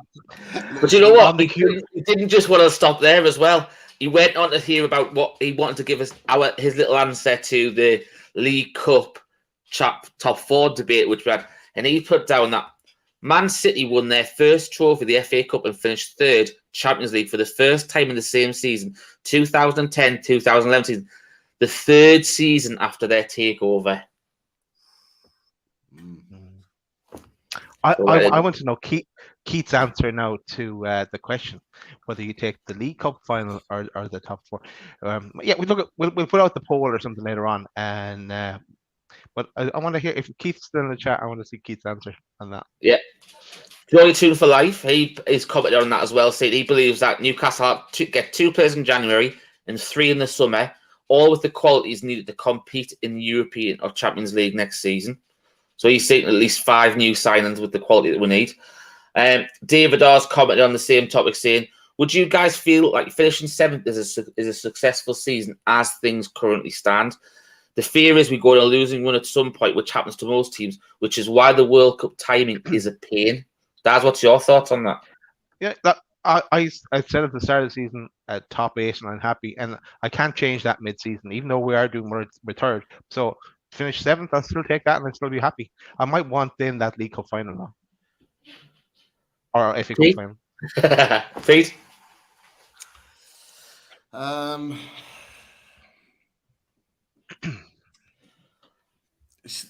Yeah, I would still say it's a successful season. It's hard to say that being 3rd in the league right now. Yeah, that's the difficult thing. But would I have been happy with 7th place at the beginning of the season? Yeah, of course. I think any of us would have snapped anybody's hand off for that because it meant European football, and it still does. So, yeah, I would be happy with that. Maybe not as happy as I am right now, but I'd still be happy with it because, again, European football puts us on that project. It allows us to attract and sign better players, and it moves us up in terms of sponsors, in terms of recognition. It does all of those things that the club would want us to do. So, yeah, I'd still be happy with it, but maybe not as happy. Yeah. I've got to agree. Obviously, I said at the start of the season, I thought Newcastle would finish 7th to 8th. So I think it's a successful season. Anything where you improve year on year until you get into those top upper echelons of the league and the further competitions is an achievement. And that's what that would be. But I agree with what Pete says. You know, where you are now, and if you were to fall off and finish 7th, yes, it's still a good season, but you feel a bit more disappointed because of where you've been. And it goes on to the second point of his question. It says, you know, we're bound to go on to a situation where we potentially have a losing run. Most teams does. And he fears that the World Cup break could be bad in that front. The way I'd twist that around the other way, look at what happened in January this year when they went away to Saudi. You go away on a positive result like against Leeds. You gelled all the team together. You were able to work on things. And he's going to be able to do that with this trip as well. It's like another little mini pre-season in a way. So you're going to get people like Maxi fit properly. You know, because I'm presuming Wilson will go, but to the World Cup, I'm hoping anyway. But he's going to have limited minutes, so his body's still going to be able to recover from having 70 to 80 minutes on 2 to 3 times a week like he has at Newcastle. So his body's going to recover a bit. Isak's going to be returning as well, and then you've got two Premier League games and potentially a Carabao Cup game before over the festive period. before the transfer window opens again. So you're gonna be built. Look at the strength of the game. But what that does is it also keeps the current players on their toes to say, show me you still want to be part of this project. You've done it so far. Obviously, what's going to be happening going forward. You think about the fact that we've got certain players that are going to be absent because they're at the World Cup. And so, depending on how deep certain players go into the World Cup, we expect Bruno Guimaraes and Brazil to go deep into the competition. We also, to a certain extent, certainly me and you, Richie, expect England to go relatively deep into the competition. I would say quarterfinals, semi-finals should be the expectation for England. So, therefore, they're going to go deeper in the competition. So, therefore, they're going to arrive back later.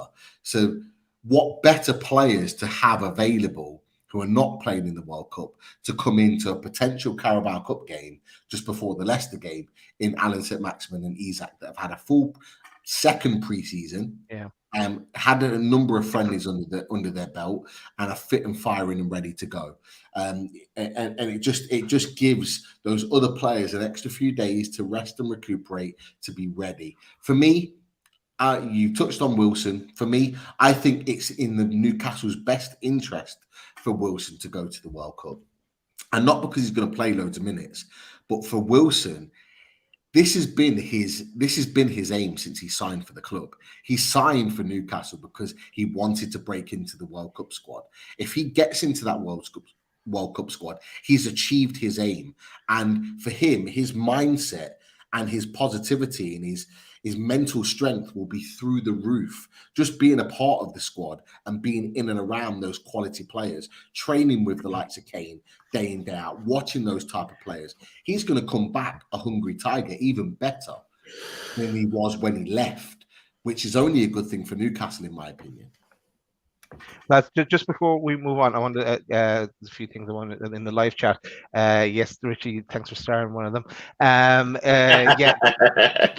Keith Rowell answered my question. As much as I want Newcastle to qualify, which I think they can in the future, I've been on Earth too long and haven't seen Newcastle lift a top-tier trophy. I want Newcastle to win a top-tier trophy, which that's why it's a good question, and because there's a few more people with the same attitude. To be fair, you've got to twist that back around because the actual question was reach a final. Yeah. It wasn't win a trophy or the Champions League top four, was it? It was reach a final. So you've obviously still got to win whoever you play in the final. So yeah. Now, and the other thing I want to get on the live chat, Richie, before we go back to any comments or questions, is the tattoo debacle is now over. Game over. Unfortunately, Joe Linton didn't make it into the Brazil squad, but that hasn't stopped more of it coming my direction. League from Jordy 2 for Life suggesting if we get to the League Cup final, it's tattoo for me. And of course, Simon goes one step further. Don't even think about it, Pete, twisting it again. If we win the League Cup final, Dal should get a Smurf tattoo on his ass. Yeah. You're getting a tattoo. You're getting a tattoo. Like, it doesn't matter how you get the tattoo, you're getting one. So just prepare yourself for the fact that that's going to happen. Like, and I may well get one. Most of the people that are throwing different alternatives of how you're going to get the tattoo, that's all well and good. Just be prepared for the fact that you're going to get one at some point. I am prepared. Maybe not that Smurf one. But again, Jimmy would love that.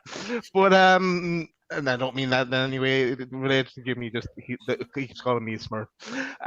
Right, Richie, back to you. Yeah, a couple of little points that are doing the rounds on social media tonight. That it's an unconfirmed but reports are coming out that Miggy has got Player of the Month. And also that Eddie has got Manager of the Month as well. So congratulations to both if those rumours are to be true. You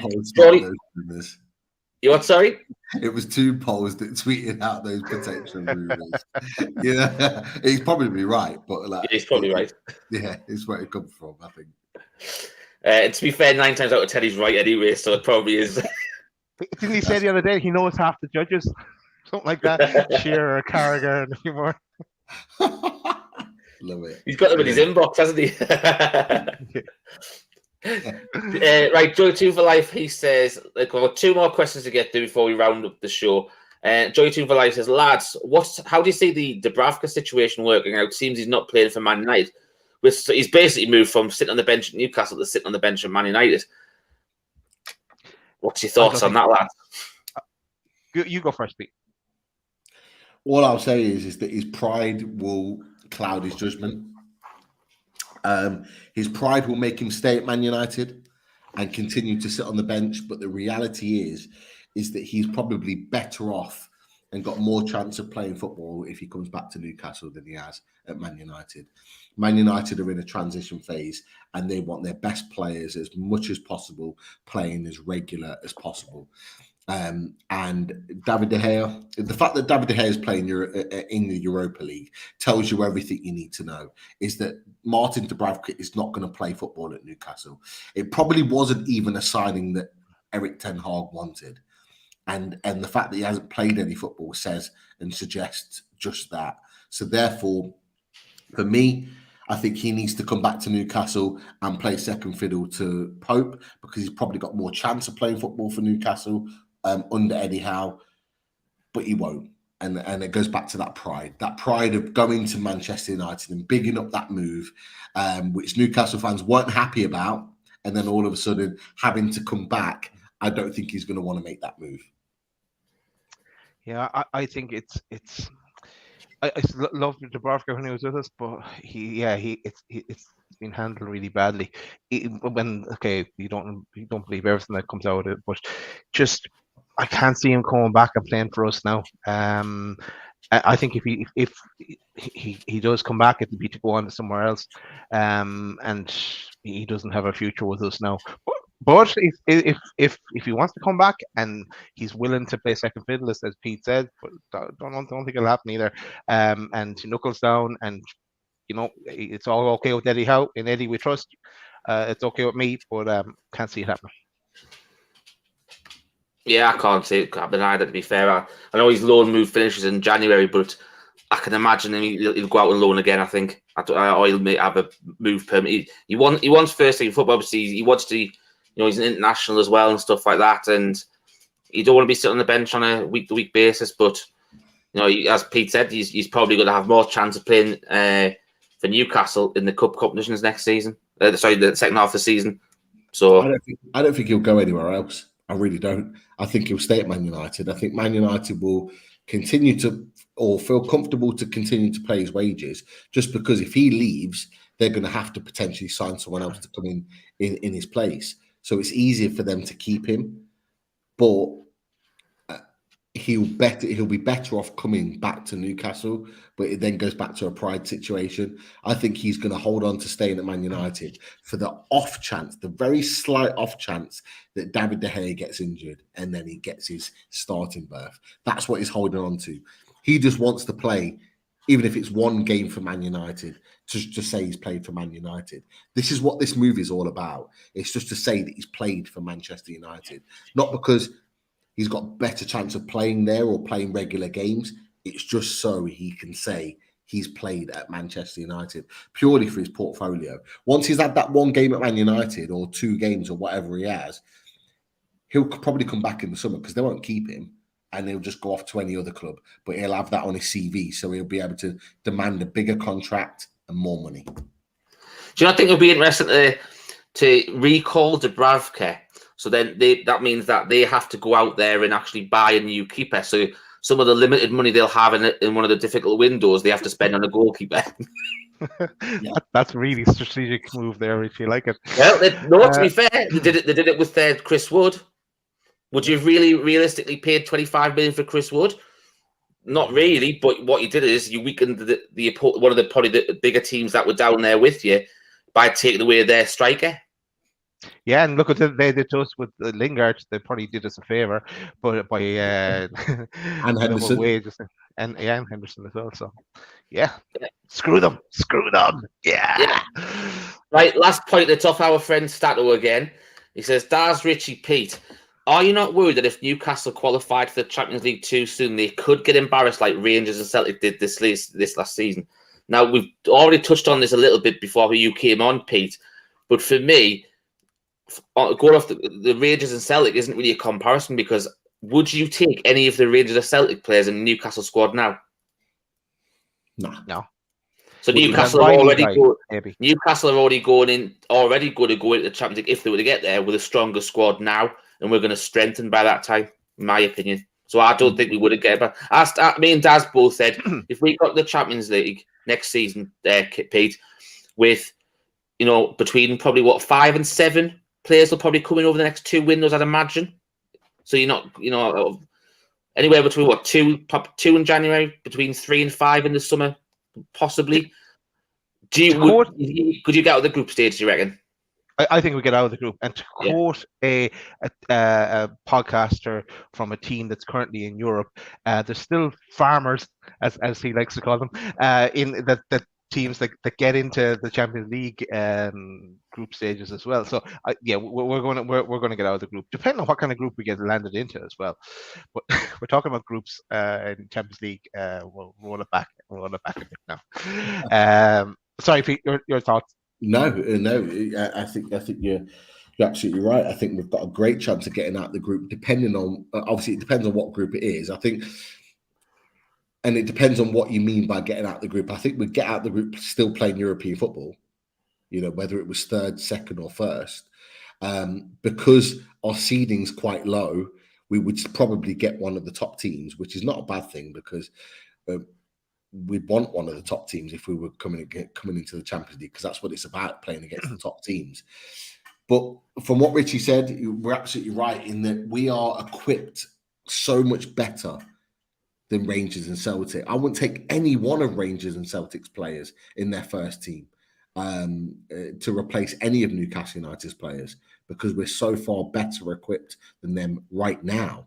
We could swap Rangers or Celtic for Newcastle United and we would storm that Scottish Premier League. That's how poor that league is right now. So for me, it's a non-issue. We are better equipped. We've got more finances. We will go out and, like Richie said, probably get 4 or 5 players in the summer to improve the squad, 4 or 5 top quality players, and spend a little money doing so to ensure that we were ready to go to play Champions League football. You got to remember, we've got the likes of Richie, they've got the likes of Dummett. There are a number of other players. Darlow's going to leave. That you could probably say 6 or 7 players could probably leave this squad at this moment in time and move on in the summer. So you've got the potential of 6 or 7 players that you could bring in. We probably wouldn't bring that many in terms of top quality players, but we're bringing 4 or 5 that could come in and instantly challenge the first team. So what you're doing is making your team bigger, better, and stronger already. To be able to compete at Champions League level. And as always, when you go into the Champions League, you've got that level of adrenaline. So adrenaline does take you forward. That buzz of being in the Champions League, the fans, the war flags, the buzz of playing Champions League football. Callum Wilson said it on his podcast. The feeling of being and fighting at the top end of the table gives you a buzz. It gives you a buzz like you've never felt before. Bruno Guimaraes back in the Champions League. Callum Wilson, Isaac playing Champions League football again. All of those players are good to go. They're currently in the squad. You throw a Maddison, you throw a Mudryk, you throw 1 or 2 other players into that squad, that can compete. It can compete better than Shakhtar. It can compete better than the likes of Lyon that have been in there in the past. Marseille. We can compete, no doubt about it. And just want to bring up what I was going to say. Just while we're finishing off that topic there, just bring up what Bobby and Gail said here. Just we're getting ahead of ourselves with the Champions League league talks here and all this talk about we'll not make the Champions League. So why worry? It was a hypothetical situation where we said, would you qualify for the top 4, the Champions League top 4, or get the cover? So that's just how the talks developed. If anyone joined the channel late, it's not. We're not sitting here saying we are top 4. We're going to be top 4 because we don't know how the rest of the second half of the season is.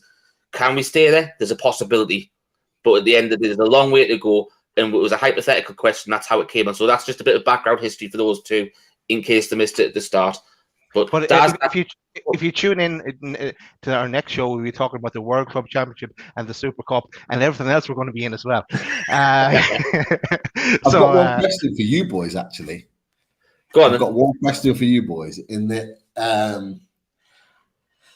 How many Liverpool fans are deleting their tweets right now?